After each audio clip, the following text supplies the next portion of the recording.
Imagine the skyline of New York City, once a beacon of human ambition, now shrouded in a perpetual twilight. Towering skyscrapers, their glass facades shattered and twisted, stand as silent sentinels over streets blanketed in dust and debris. The air carries a faint metallic tang, a reminder of the invisible peril that lingers. This is the world after nuclear fallout, a landscape transformed by fire, blast, and radiation. In this harsh realm, where the sun filters through hazy clouds and shadows stretch long across crumbling avenues, survival is a quiet, unrelenting struggle. The immediate devastation has passed, leaving behind a city where every breath, every step, must contend with the remnants of catastrophe. Yet, amid the ruins, life persists. How does it endure in such an unforgiving place? What adaptations allow plants, animals, and even humans to carve out existence in this irradiated echo of Manhattan? Let us explore this transformed world, step by step, in the calm light of understanding. In the wake of the fallout, New York faces profound challenges: the pervasive grip of radiation, the scarcity of clean water and food, and the labyrinthine navigation through a collapsed urban maze. But nature, in its patient way, finds paths forward. Plants twist and adapt, animals roam with newfound freedom, and human survivors forge resilient communities. We'll delve into these elements through a series of observations, each revealing a facet of endurance in this altered ecosystem. First, consider the radiation zones that divide the city like invisible barriers. Closest to Ground Zero, perhaps near the Empire State Building's skeletal remains, the land is a forbidden core, where doses exceed several grays per hour, enough to sicken in minutes. Here, the soil glows faintly at night from lingering isotopes, and few venture without heavy protection. Yet even in these hotspots, microbial life thrives, with bacteria evolving resistance to ionizing rays, much like those observed in other irradiated sites. Moving outward, the moderate contamination belts encircle Midtown, where cesium-137 and strontium-90 have seeped into the concrete. These areas challenge all life with chronic exposure, leading to weakened immune systems and subtle mutations. Animals here, such as feral dogs descended from abandoned pets, show adaptations like thicker fur to shield against beta particles, roaming in packs that avoid the most tainted waters. Water scarcity defines survival in this parched urban desert. The Hudson and East Rivers, once lifelines, now carry diluted fallout, their flows muddied with radioactive sediment. Survivors have learned to distill rainwater collected from rooftops, using improvised filters of charcoal and cloth to remove heavier particles. In hidden enclaves, like the flooded subways of Lower Manhattan, communities cultivate hydroponic gardens, drawing on pre-fall knowledge to grow hardy greens that tolerate low light and tainted moisture. Navigation through the ruins demands ingenuity. Collapsed bridges and debris-choked streets turn familiar paths into mazes. Human groups use chalk marks and salvaged maps to chart safe routes, avoiding unstable structures prone to aftershocks from the initial blasts. Drones, scavenged and repaired from old tech hubs, aid in scouting, their quiet hum a rare sound in the silence. Wildlife has reclaimed much of Central Park, now a verdant anomaly amid the gray. Deer, once rare in the city, graze on mutated grasses that have developed waxy coatings to repel radioactive dust.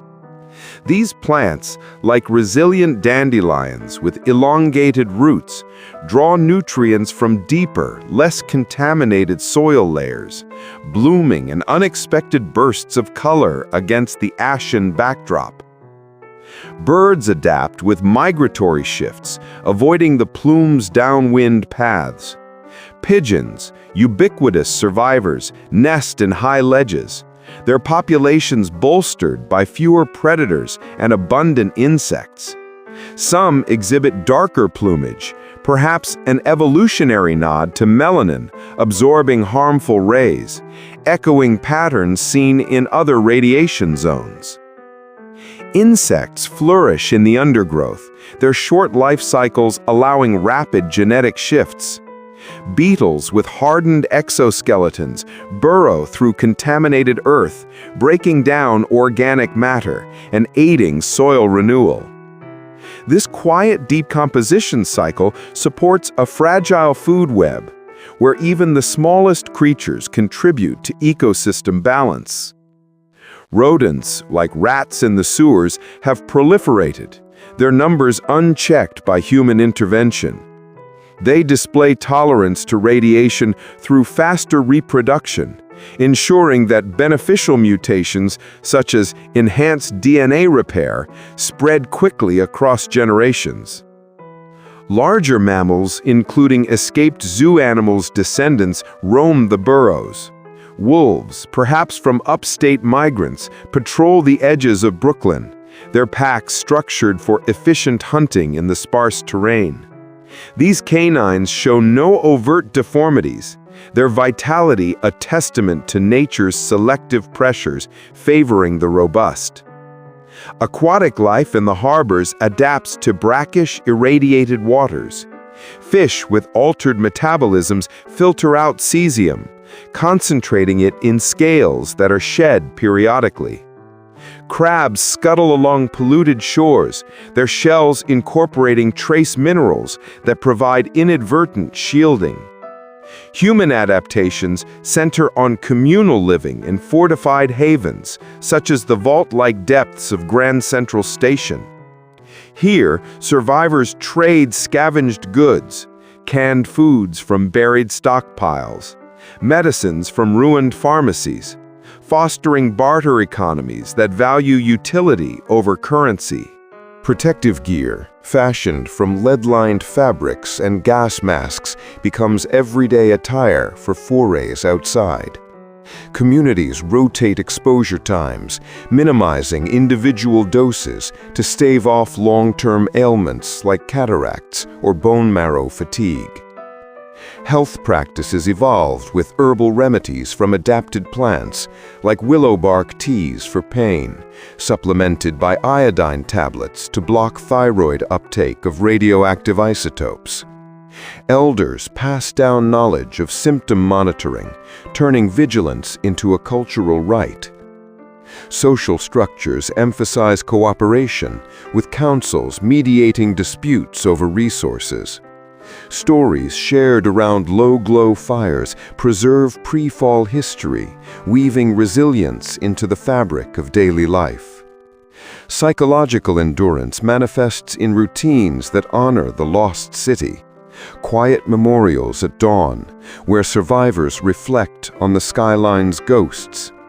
This mindfulness fosters mental fortitude, transforming isolation into a shared meditative existence. Vegetation regrowth in abandoned lots signals hope, with vines climbing over vehicles like green veins pulsing through the concrete corpse. These plants, some with bioluminescent traits from genetic quirks, light nocturnal paths for wanderers. Weather patterns, altered by nuclear winter's chill, bring frequent ash-laden rains that cleanse surfaces but deposit fresh fallout. Survivors harness this with catchment systems, adapting to the cooler climate by layering salvaged clothing. Insect pollinators, resilient bees from rooftop hives, ensure crop continuity in sheltered greenhouses, their hives buzzing with life amid the stillness. Bird calls echo through empty avenues, a symphony of adaptation where species like owls hunt at dusk, their enhanced night vision aiding in the dimmed world. Finally, the emergence of hybrid ecosystems, where urban remnants blend with wild resurgence, illustrates life's tenacity. Fungi, radiation-tolerant like those in distant exclusion zones, decompose debris, enriching soil for future growth. As we wander these shadowed streets of a reimagined New York, a profound truth emerges. Life, in its infinite quiet wisdom, endures even in the harshest crucibles. The radiation that sought to erase has instead sculpted new forms. Plants that reach deeper, animals that roam bolder, humans that bond tighter. This post-apocalyptic tapestry, woven from challenge and adaptation, reminds us of resilience's gentle power. In the face of fallout's legacy, existence whispers onward, a steady pulse in the ruins. Perhaps in time, this city will bloom anew, a testament to the unyielding spirit that binds all living things. Sleep now, with thoughts of renewal in the quiet night.